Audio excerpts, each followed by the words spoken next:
नमस्कार, माधुरीज किचनमध्ये तुमचं सगळ्यांचं अगदी मनापासून स्वागत आहे। आज मी बनवणार आहे केसर पिस्ता मटका कुल्फी। करायला एकदम सोपी आहे आणि एकदम म्हणजे कमी साहित्यामध्ये आपण छान अशी कुल्फी करणार आहोत आणि 1 लिटर दुधापासून आपण 6 ते 7 माणसांसाठी ही मटका कुल्फी बनवू शकतो। चला तर मग आपण आता रेसिपीला सुरुवात करूया। तर इथे बघा मी सगळ्यात आधी काय केलंय, भांडं गॅसवरती गरम करत ठेवलेलं आहे आणि यामध्ये ना मी 1 लिटर दूध म्हणजे फुल क्रीम वाला दूध घेतलेलं आहे आणि ते आपल्याला आटवून घ्यायचं आहे। म्हणजे आता 1 लिटर आहे ना, तर त्याचा अर्धा लिटर आपल्याला दूध करायचं आहे। तर आता इथे बघा मी दूध गरम करत ठेवलंय ना, त्यामधलं अर्धी वाटी दूध मी बाजूला काढून ठेवते गरम होण्याच्या अगोदर।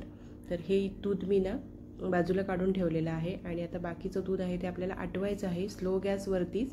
आणि हे आटवताना ना मध्ये मध्ये आपल्याला हे असं मिक्स करायचं आहे, म्हणजे खाली लागणार नाही ते, कारण भांडं कसं पातळ असेल ना तर थोडंसं ते लागण्याची भीती असते म्हणून। तर आपलं दूध तिकडे गरम होते ना तोपर्यंत आता आपण हे केसर आणि पिस्ता जो घेतलेला आहे तो बारीक करून घेऊया। तर इथे बघा मी 5 हे काजू घेतलेले आहेत आणि इथे 20 ते 25 मी पिस्ता घेतलेला आहे। त्यानंतर इथे 16 ते 17 मी केसरच्या कांड्या घेतलेल्या आहेत आणि त्या आपल्याला आता ना ग्राइंड करून घ्यायच्या आहेत। तर इथे काय करायचं आहे ना, मिक्सरला लावल्यावर काय करायचं, ते एकदम डायरेक्ट आपल्याला फिरवायचं नाही आहे, ते चालू बंद असं करून आपल्याला ते त्याची पावडर करून घ्यायची आहे। आणि एकदम पण बारीक एकदम पावडर करायची नाही त्याची, मध्ये मध्ये थोडेफार त्याचे म्हणजे ड्रायफ्रूट्स राहिलेत ना तर ते खाताना कुल्फी खाताना छान लागतात। तर आता बघा आपलं दूध पण छान उकळी आली दुधाला।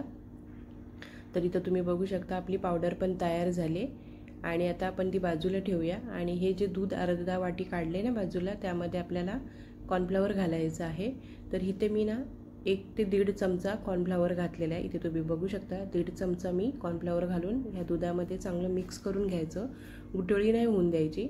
आता दुधाला पण उकळी आली, त्यामध्ये आता आपण हे पिस्ता आणि केसरची जी पावडर केलेली आहे ना ती घालूया। त्याच्याने काय होईल माहिती आहे, जसं जसं आपलं म्हणजे दूध गरम होत जाईल ना तसं त्याला कलर छान येईल। आणि इथे तुम्ही बघू शकता केसरचा छान अगदी त्यामध्ये कलर येईल। आता आपण टाकल्याच तुम्हाला इथे दिसत असेल।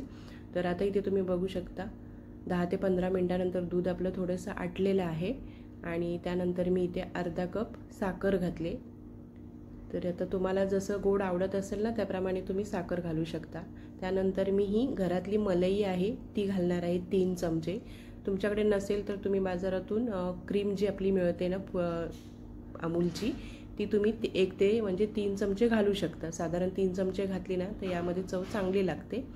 आता ही साखर आणि क्रीम आहे ती चांगली मिक्स करून घ्यायची या दुधामध्ये आणि परत एकदा आपल्याला म्हणजे हे दूध आटवून घ्यायचं आहे। तर आता दुधाला छान उकळी आली, इथे तुम्ही बघू शकता। आता यामध्ये आपल्याला घालायचं आहे वेलची पावडर। तर इथे मी ना अर्धा चमचाभर वेलची पावडर घालणार आहे। वेलची पावडरने खूप छान असा सुगंध येतो। तर बघा आता वेलची पावडर घातल्याच्या नंतर परत आपल्याला एकदा मिक्स करून घ्यायचं आहे। आणि ही कुल्फी जशी ना आपण बाजारातून आणतो तशी सेम अगदी घरामध्ये आपण तयार करू शकतो। 1 लिटर दुधापासून 6 ते 7 माणसांसाठी ही कुल्फी तयार होते। तर आता इथे बघा आपण ना या दुधामध्ये जे कॉर्नफ्लॉवरचं दूध होतं ना ते घातलेलं आहे, हे बघा। आता ते घातल्याच्या नंतर इथं तुम्हाला फरक दिसतच असेल, आपलं दूध आहे ते थोडंसं घट्ट झालंय, इथे तुम्ही बघू शकता। तर आता हे कॉर्नफ्लॉवर घातल्याच्या नंतर ना आपल्याला 5 ते 6 मिनिटं हे परत एकदा म्हणजे तर आता इथे बघा कॉर्नफ्लॉवर घातलं ना की 5 ते 6 मिनिटं आपल्याला हे शिजवून घ्यायचं आहे, नाहीतर मग कॉर्नफ्लॉवर ना कच्चं राहील, म्हणून आपल्याला 5 ते 6 मिनिटं शिजवून घेतलं मी इथे, हे बघा। तर आता तुम्ही बघू शकता छान घट्ट झालं हे दूध आणि आपलं रेडी झालेलं आहे कुल्फीसाठी। तर आता मी गॅस बंद करते आणि हे ना थंड करून घेऊया आपण। तर आता आपण हे थंड केल्याच्या नंतर तुम्हाला मी आता दाखवते। तर आता इथे तुम्ही बघू शकता दूध आहे ते पूर्णपणे थंड झालं आहे आणि घट्ट पण झालेलं आहे आणि इथे तुम्ही बघू शकता कलर किती छान आलेला आहे, हे बघा। तर आता आपण ना याची कुल्फी करायला घेऊया। तर कुल्फीसाठी इथे बघा मी ही मटकी घेतलेली आहे छोटी। तर त्यामध्ये आपल्याला आता ही कुल्फी आहे ती सेट करायला ठेवायची आहे पूर्ण रात्रभर। तर आता आपण यामध्ये हे दूध आहे ना ते घेऊया काढून। तर आता इथे तुम्ही बघू शकता पूर्ण मटक्यांमध्ये मी ही काढून घेतलेली आहे आणि तुम्ही इथे बघत असाल मटके पण छान बऱ्यापैकी मीडियम आहेत, त्याच्यामुळे 6 ते 7 माणसांसाठी बरोबर ही कुल्फी तयार होते 1 लिटर दुधाची। त्यावरती वरतून आपण सजावट करूया, ड्रायफ्रूट्स घालूया आणि केसर घालूया वरून। आणि आपल्याला हे रात्रभर ना म्हणजे ठेवायचं आहे फ्रीजरमध्ये। तर इथे तुम्ही बघू शकता वरतून असं केसर घालूया. आणि आता वरतून एक म्हणजे तुम्हाला टीप इथे सांगते मी, वरतून असं आपल्याला झाकण किंवा तुम्हाला जो पेपर येतो ना तो वरतून घालायचा आहे, म्हणजे कसं त्यामध्ये पाणी वगैरे जाणार नाही. तर आता हे मी रात्रभर फ्रीझरमध्ये ठेवून देणार आहे. इथे बघू शकता तुम्ही. तर आता तो दुसऱ्या दिवशी सकाळचा दिवस आहे, इथे बघू शकता तुम्ही. तर आता आपण हे फ्रीजमधून काढूया आणि आपली कुल्फी तयार झाली का ते पाहूया. तर इथे तुम्ही बघू शकता, हे बघा वरती जे हे असं तुम्हाला दिसतं ना, ते जर आतमध्ये कुल्फीच्या गेलं तर कुल्फी व्यवस्थित तयार होणार नाही. म्हणून आपल्याला वरतून झाकण वगैरे लावून ही कुल्फी सेट करायला ठेवायची आहे.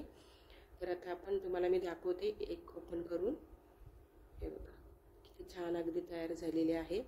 तर इथे तुम्ही बघू शकता आपली ही केसर पिस्ता मटका कुल्फी तयार झालेली आहे. खूप छान आणि घरगुती पद्धतीने केली, त्याच्यामुळे टेस्टी झालेली आहे. तर आजची ही रेसिपी तुम्हाला कशी वाटली ती नक्की कमेंट करून सांगा. व्हिडिओ आवडला असेल तर लाईक करा, शेअर करा आणि भेटूया अशाच एका नवीन व्हिडिओमध्ये. तोपर्यंत सगळ्यांना बाय बाय आणि धन्यवाद.